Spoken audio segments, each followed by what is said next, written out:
Installing turbines which capture this movement generates energy. In the United Kingdom, 42 sites are currently noted as available, forecasting that 34% of all the UK's energy could come from tidal power alone.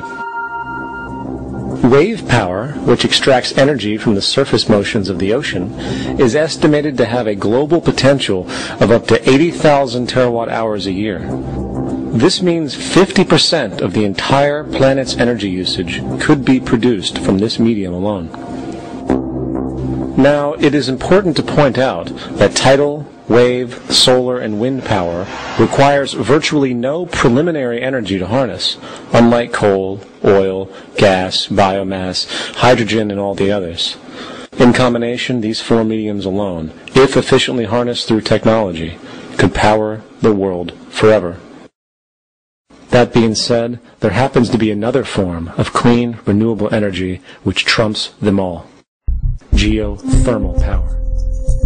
Geothermal energy utilizes what is called heat mining, which, through a simple process using water, is able to generate massive amounts of clean energy. In 2006, an MIT report on geothermal energy found that 13,000 zettajoules of power are currently available in the Earth, with the possibility of 2,000 zettajoules being easily tappable with improved technology. The total energy consumption of all the countries on the planet is about half of a zettajoule a year. This means about 4,000 years of planetary power could be harnessed in this medium alone. And when we understand that the Earth's heat generation is constantly renewed, this energy is really limitless and could be used forever. These energy sources are only a few of the clean, renewable mediums available, and as time goes on, we will find more. The grand realization is that we have total energy abundance without the need for pollution, traditional conservation, or, in fact, a price tag. And what about transportation? The prevailing means of transportation in our societies is by automobile and aircraft, both of which predominantly need fossil fuels to run.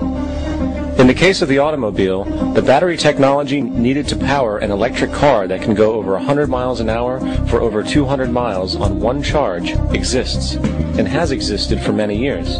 However, due to battery patents controlled by the oil industry, which limits their availability to maintain market share, coupled with political pressure from the energy industry, the accessibility and affordability of this technology is limited.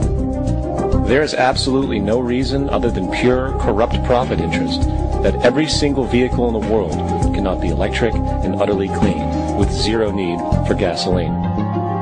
As far as airplanes, it is time we realize that this means of travel is inefficient, cumbersome, slow, and causes far too much pollution. This is a maglev train. It uses magnets for propulsion. It is fully suspended by a magnetic field and requires less than 2% of the energy used for plane travel. The train has no wheels, so nothing can wear out. The current maximum speed of versions of this technology, as used in Japan, is 361 miles per hour. However, this version of the technology is very dated. An organization called ET3, which has connections with the Venus Project, has established a tube-based maglev that can travel up to 4,000 miles per hour in a motionless, frictionless tube, which can go over land or underwater. Imagine going from LA to New York for an extended lunch break, or from Washington, D.C. to Beijing, China in 2 hours.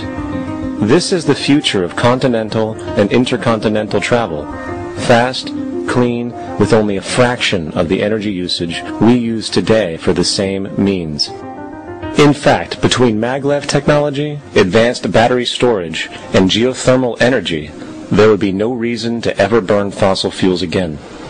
And we can do this now if we were not held back by the paralyzing profit structure.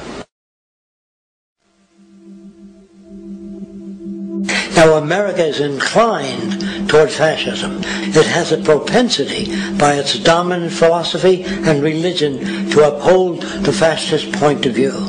American industry is essentially a fascist institution. If you don't understand that, the minute you punch that time clock, you walk into a dictatorship. we're given notions about the respectability of work. And I really look at it as being paid slavery. You're brought up to believe that you shall earn your living by the sweat of your brow. That holds people back.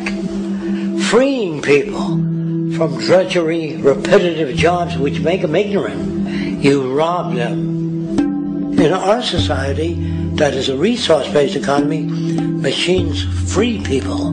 You see, we can't imagine that because we've never known that kind of world. If we look back at history, we see a very clear pattern of machine automation slowly replacing human labor. From the disappearance of the elevator man to the near full automation of an automobile production plant, the fact is, as technology grows, the need for humans in the workforce will continually be diminished. This creates a serious clash, which proves the falseness of the monetary-based labor system. For human employment is in direct competition with technological development. Therefore, given the fundamental priority of profit by industry, people through time will be continually laid off and replaced by machine. When industry takes on a machine, instead of shortening the workday, they downsize. You lose your job. So you have a right to fear machines.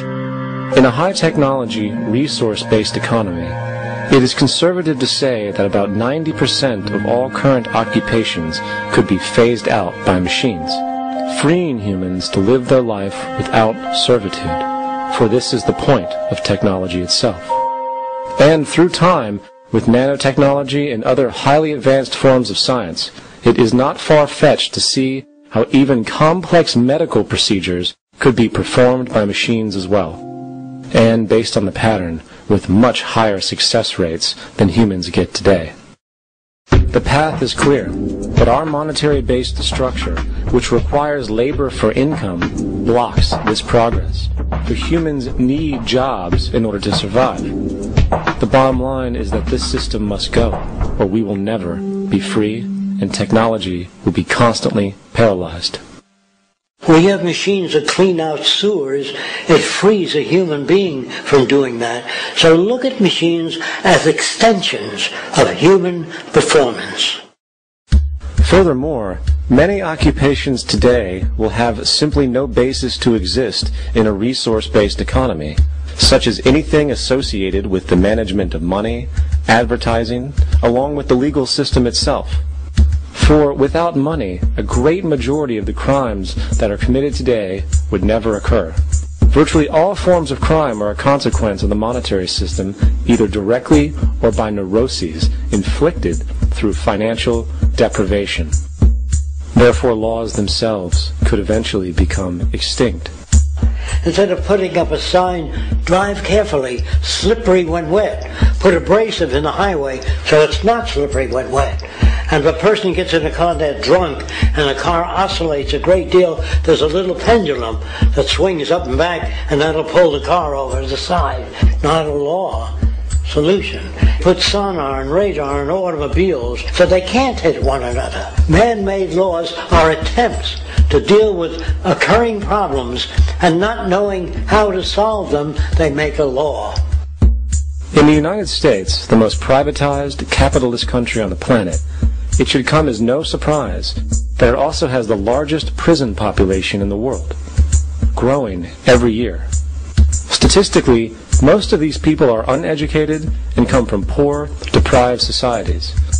And, contrary to propaganda, it is this environmental conditioning which lures them into criminal and violent behavior. However, society looks the other way in regard to this point.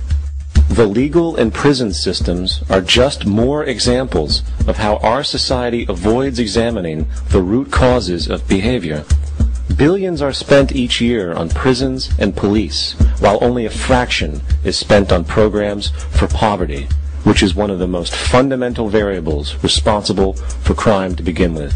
And as long as we have an economic system which prefers and in fact creates scarcity and deprivation, crime will never go away.